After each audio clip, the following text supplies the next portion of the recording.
Hello, everybody. It's What's in My Teacup for September 30th, 2022. And so we're getting started here to go live here in Facebook at Full Circle Herbals and YouTube channel Full Circle Herbals. And I'm also in a Facebook group called Plant Priestess Exploration. And this will be put up on my podcast, Herbs, which stands for Herbs with Erin, Remedies for Body and Spirit, which you can find on Spotify, Spotify and iTunes for sure, and other places that Anchor will put me. So here we are.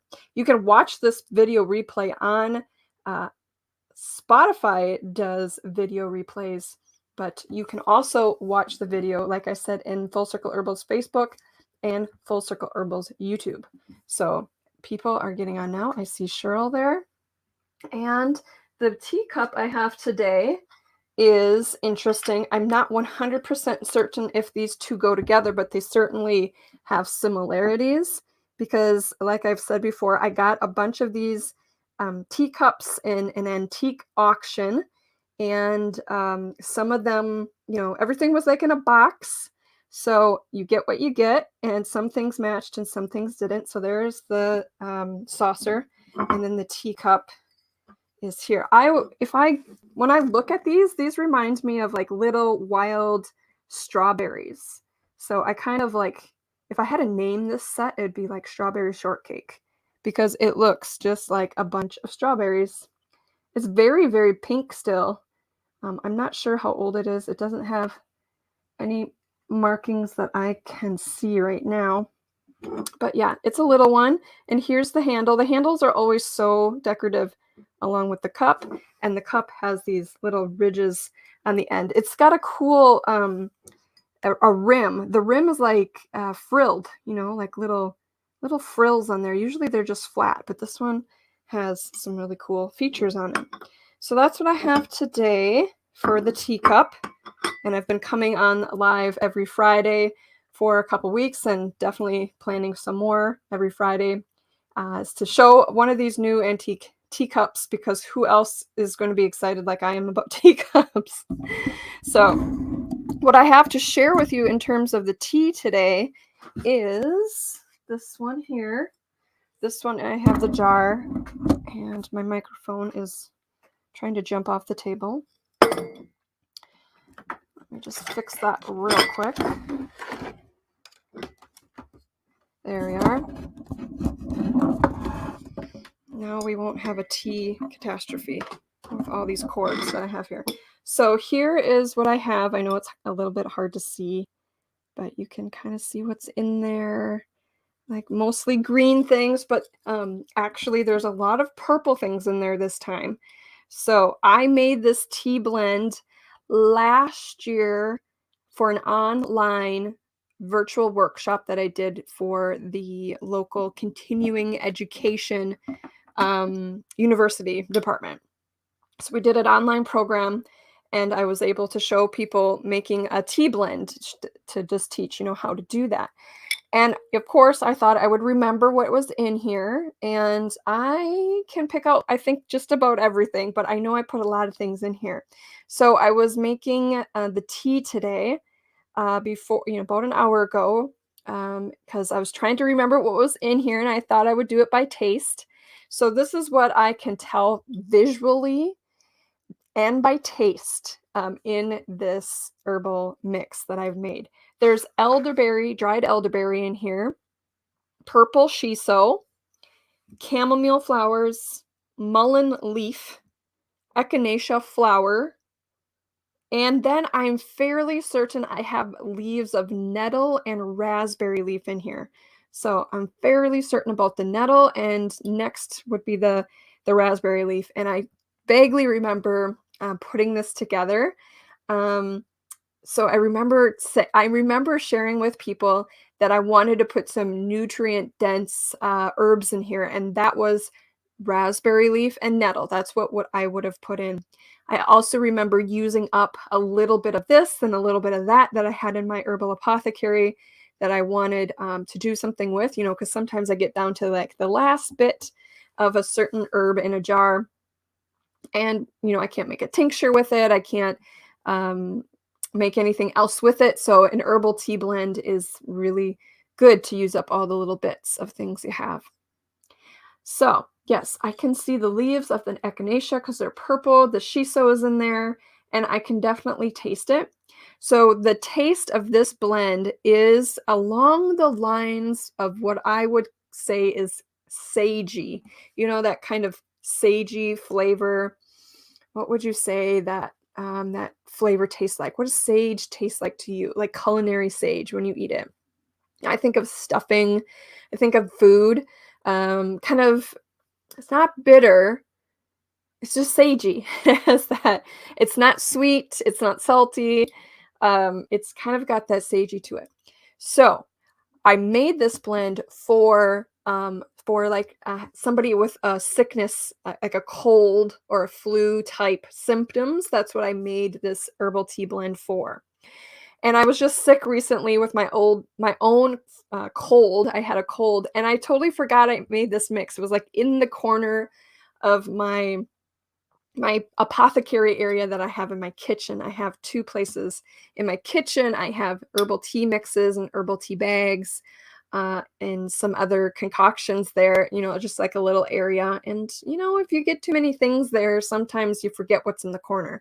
So as I was rummaging around on that shelf this morning, looking for which tea I was going to come on with, I thought, "Oh my goodness, I had this tea in the corner and I really could have used it a few weeks ago." The mullein is really good for like lung, upper respiratory support.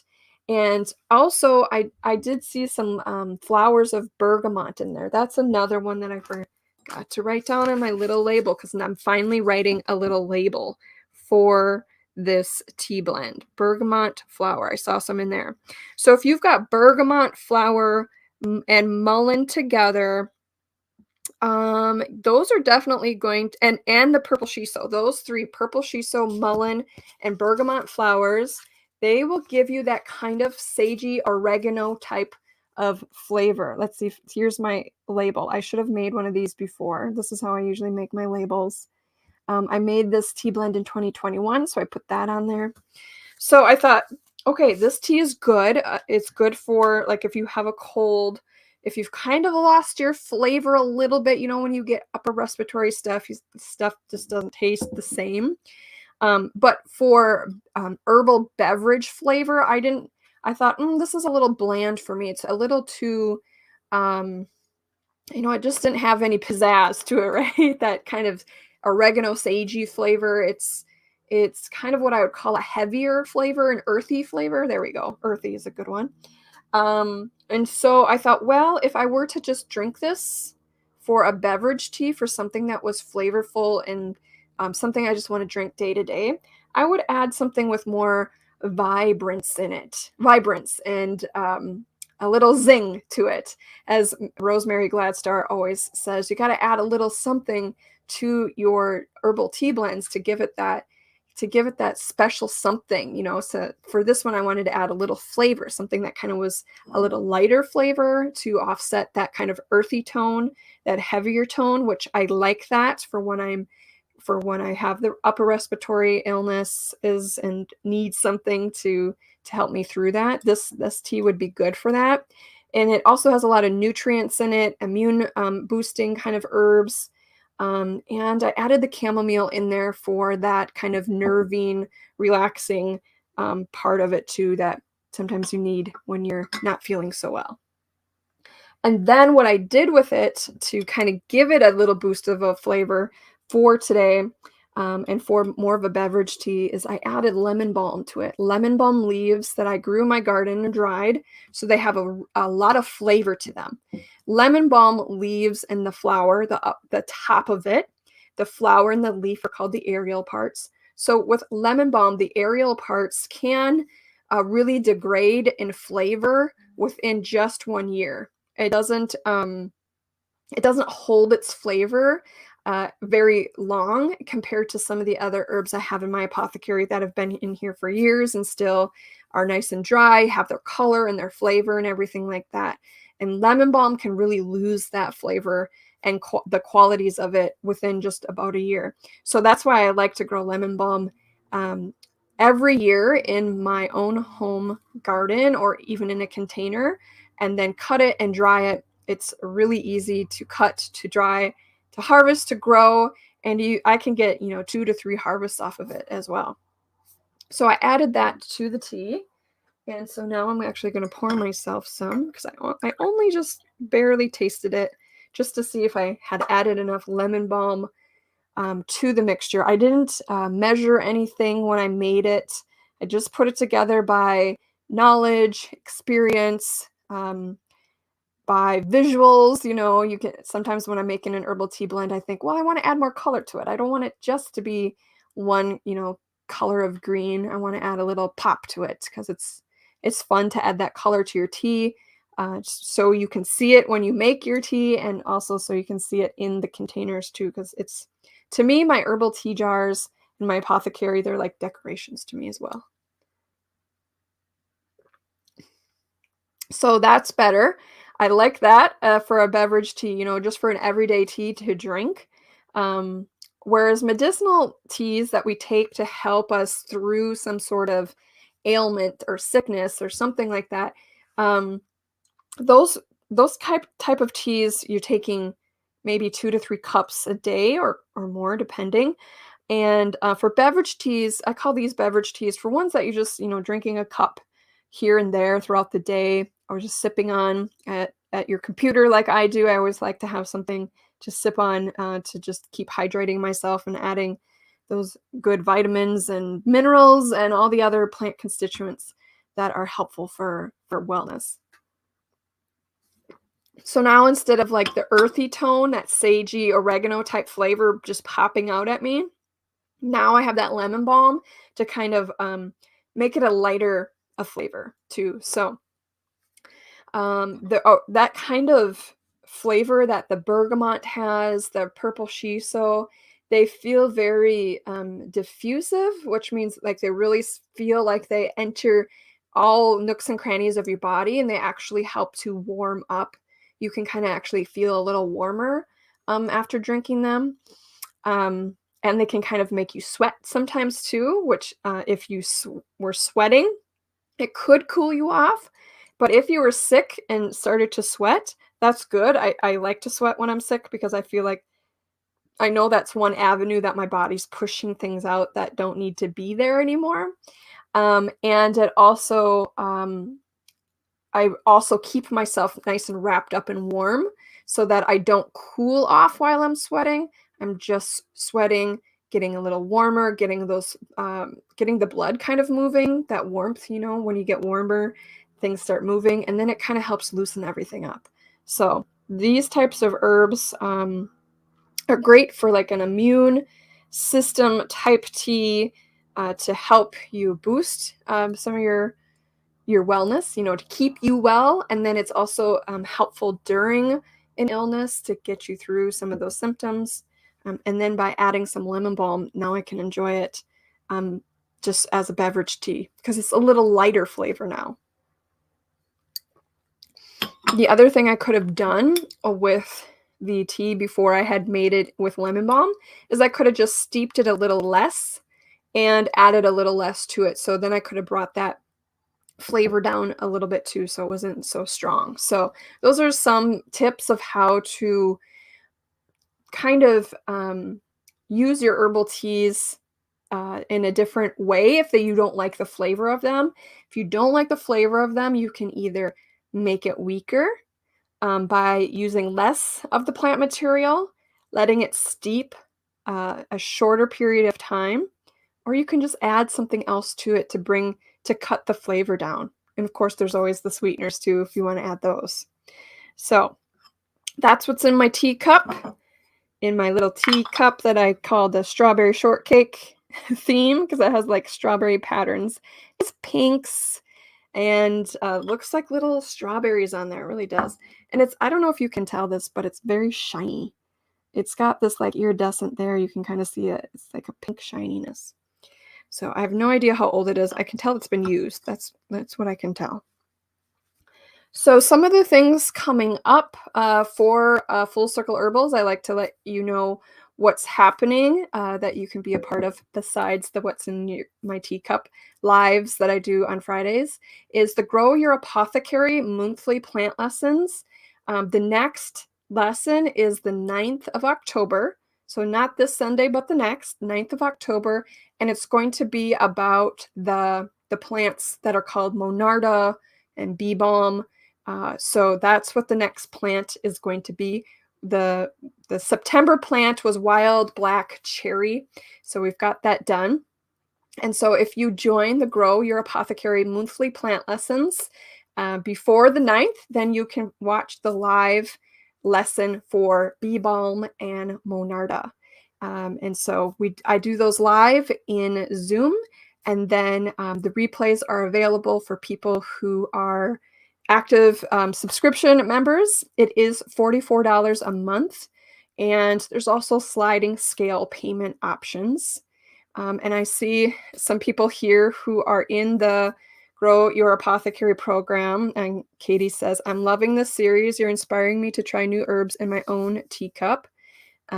Yes.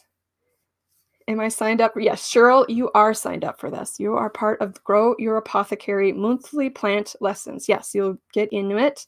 And then so every month, every full moon, I pick a new herb to teach you so that you can add it to your own home herbal apothecary, or consider adding that one to that your herbal apothecary. I tend to pick herbs that are easy to find or in most of the areas in like my kind of growing zone. But I also know people like in the UK area who also are in Grow Your Apothecary, and they typically can find something with that herb in it. And there's also, of course, online places that you can find the herbs. So I'm typically picking herbs that are fairly well known, they grow easily, you can purchase them fairly easily, so nothing too obscure. But I want people to be able to grow them if they can. If they can't, then can they purchase them somewhere, or they can purchase the product or something with the product, already in it. Because growing your apothecary doesn't necessarily mean you have to grow every herb or buy it by as itself, just like buying wild black cherry and then making your own herbal remedy with it. It can also mean that you buy the herbal remedy already completed and done. But the idea is to grow your knowledge so that you can add to your own home herbal apothecary, and be able to pick up those herbal remedies like teas at the grocery store and be able to read the label and understand some of the herbs that are in there. So it's so nice when I pick up a tea blend or a tincture and I can read the label and at least understand, oh yeah, those herbs, that makes sense that they put this together for a sleepy tea or something like that. So it helps your knowledge of it all. So the Grow Your Apothecary is kind of a play on words because you're growing your knowledge. You might be growing some of your plants. You're growing your connection to the herbs. You're growing your apothecary in some fashion or another.